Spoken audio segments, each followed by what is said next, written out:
Kain tayo ng manok.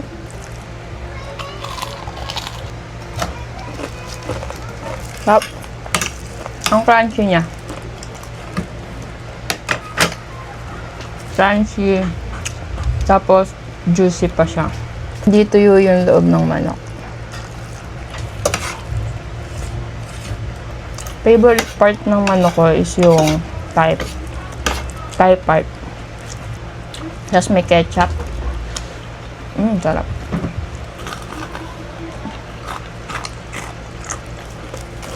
Malasa na yung loob niya. Pati yung labas. Yung balat, malasa.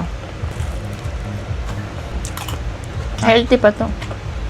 Healthy pa dahil yung ginamit kong oil is coconut oil.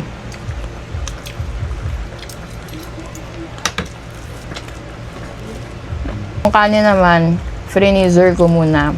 And then, microwave ko. Freezer ko yan. Para sure.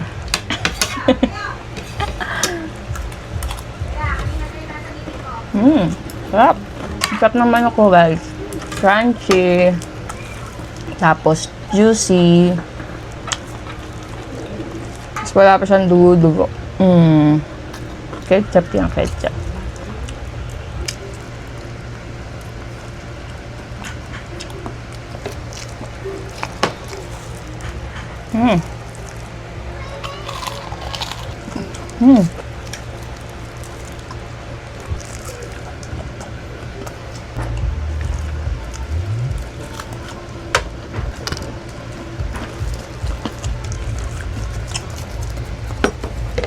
Simutin natin ang ating manok.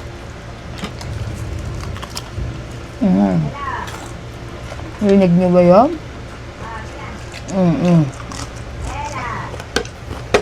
Parinig ko. Diba?